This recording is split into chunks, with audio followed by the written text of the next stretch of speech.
So if you watch my daily financial news, on January 16th, I called the housing bottom. Yes, folks, I believe this Friday, which will be the 20th of January, we will get the low for existing home sales.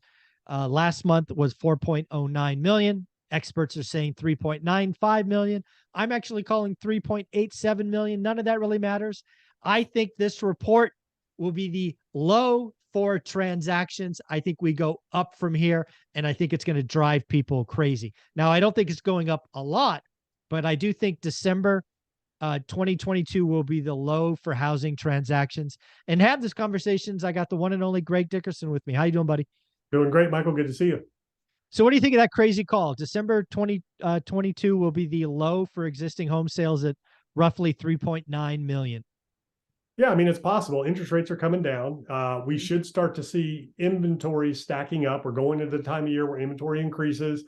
It might take a little longer for those transactions to occur. Days on market might go up, but if prices continue to correct, rates come down, inventory builds, then that's what you need to drive transactional activity. The reason we haven't had any transactions is because, the time of year, it's seasonal. Yeah. People pulling houses off the market, things like that. But if you're watching inventory levels around the country, they're starting to rise.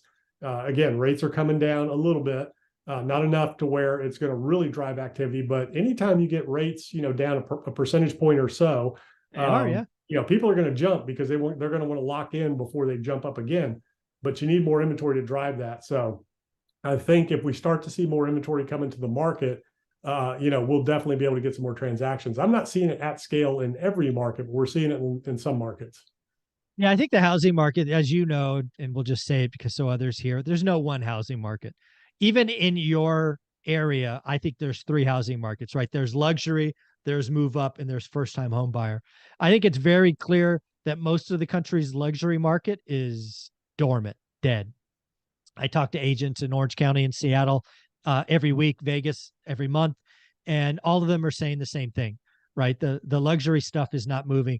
Orange County has 100 days on market, according to an agent I speak with there. Then there's the move-up market, which we have a lot of interest rate lock-in. Rates have to come down probably in the low fives, high fours to really unlock that. However, where markets are changing already in January is the first-time home buyer. That move from 733 or 738 to now 6.07 is meaningful. And you add on top of that a 2-1 buy down or, paying points, you can get something in the mid fives. That's going to help first time home buyer activity. I'm already hearing from agents 15 days into January, open houses are a bit more attended. We're getting more offers.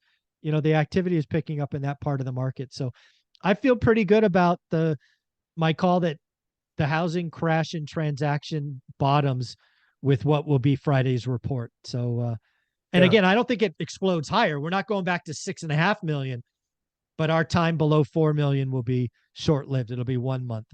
Yeah. All you need is one more transaction and you got it.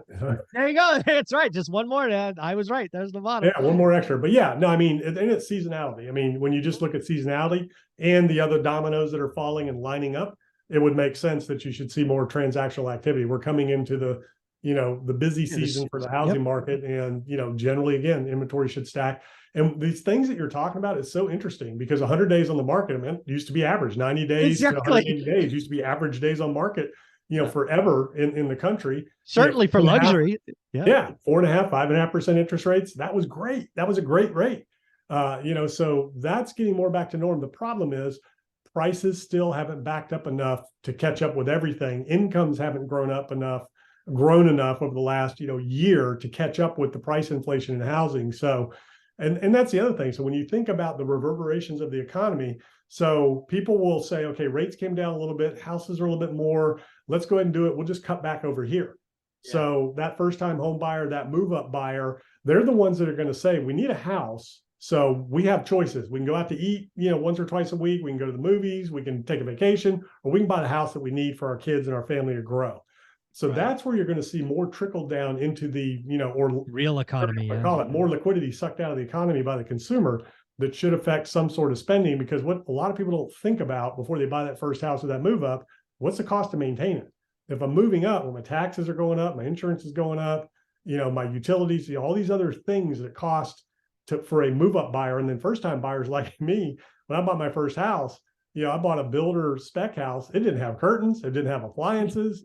All that I stuff didn't, costs. Yeah. yeah. I mean, I sat down with the mortgage person. I was in my 20s. I had no clue. We're talking about pity. I'm like, what's pity? You pity me because I'm a fool for buying this house, or what's this pity about? And then they didn't tell me, well, your utilities and this, that, and the other. They did taxes, insurance, and the payment, but they didn't say you needed curtains, you needed appliances, you needed electronics, you need all these things. So what did we do? We go out to, back then it was Circuit City. It wasn't Best Buy, it was Circuit City. We go there and we buy, appliances and electronics and Sears, and we go get curtains, and we, oh, it's only $10 a month. Oh, that's only $50 a month. Oh, that's only $20 a month. Next thing you know, we had no extra money. God. Yes, it's all gone. I mean, my wife was a teacher. She was making $23,000 a year. This is 1990 when I bought my first house. It was a $135,000 house, or 130, something like that. We bought it on a 3-2-1 buy down. First year was 9 3/4. Oh no, first year was 7 3/4. Next year was 8 3/4. Third year was 9 3/4. So we could afford it and get into it. And I tell you, we went in there, took on $20,000-$30,000 worth of debt. I wasn't making 20 grand a year at the time. She was making 20 grand a year. But it was $100,000 house. So it wasn't all that bad, but it's that's where really it all started, man. Yeah. So that's actually kind of all of that is why I don't think housing explodes higher, either in transactions or price, is because I think we have a lot of supply not coming on the market because of interest rate lock-in. I think we have an affordability is terrible day. I'm not confused. I understand math, but I also understand that there's three variables. Right? There's price, there's interest rate, and there is wages. I think we have 3 to 4 years of wage inflation ahead of us, which over time will help the first-time home buyer actually afford housing. So I don't think there's an epic crash coming in national home prices. I'm sorry, I don't. And I think the crash in transaction ends on Friday. So I think we're just in a boring slog, 3.9 to 4.2 million transactions, and prices are relatively stable again for the median. I think if you want a deal in housing, Greg, buy a luxury home. I think there will be luxury homes that are $200,000, $300,000, $400,000 off because there's just no buyers. Everybody's scared. So I don't think that's coming. I agree. And I think the big thing is the wages. That's what really needs to catch up to housing. So those two need to come together to really create that opportunity. And it's going to be 2 or 3 years. It's wages. They don't increase quickly, but they are sticky, right? They don't typically go down. And again, you're talking about national averages. So we're not talking about, national median average. Yes. Right. So that's very different than your neighborhood, your city, of course. Whole different ballgame. I mean, there are areas where you're seeing 30-40% corrections in pricing. There are, certain neighborhoods where you're seeing that. And then other areas where stuff's still selling in days for numbers that you're like, what? Yeah.